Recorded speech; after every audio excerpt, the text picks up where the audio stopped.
I know from experience that one of the most painful elements of Jewish life is the fact that Jews are often at each other's throats.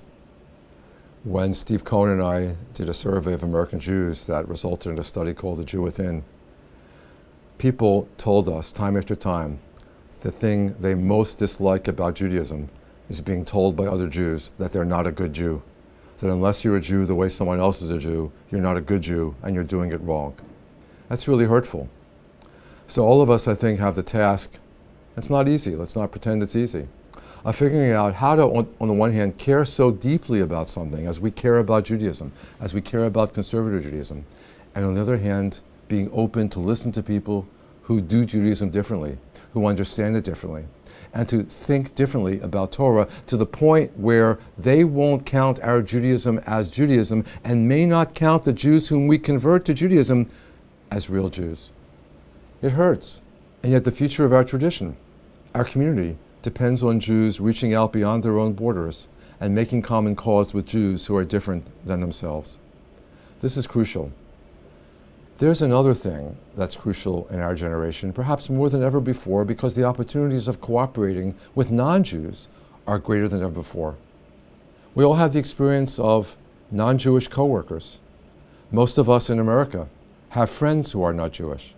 We have members in our community who are maybe thinking about conversion or not thinking about conversion, but are living Jewish lives together with members of a Jewish family, but are not yet themselves Jews. And we have many of us married to non-Jews, many of us having children, perhaps, being raised in Judaism as well as another tradition. And so it's much more complicated than ever before in the Jewish community in general and in conservative Judaism in particular. I know that some of my most meaningful moments have been, on the one hand, talking to people who converted to Judaism about the meaning they found in Judaism, bringing all that they were before to their new tradition and their new community, not leaving anything behind, but as it were, joining these parts of themselves. And other moments that have meant a lot to me have been moments of deep conversation with Muslims, with Christians, about their traditions and how those traditions differ from ours. And I think we all recognize that we have something to learn from these other traditions.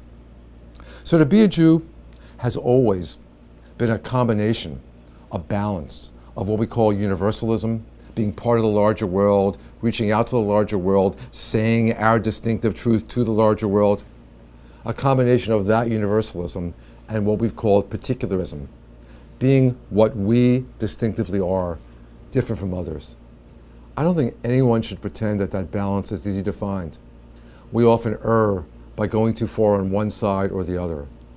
But one of the things I'm most proud of in being a conservative Jew is that our kind of Judaism has always sought that balance and striven for it resolutely and shown full loyalty and fidelity to what we distinctively are, at the same time as we've shown full respect to people not like us, whether those people are Jews of different sorts or non-Jews. This, I think, is what Judaism has always wanted. This is what you and I have got to figure out how to do well.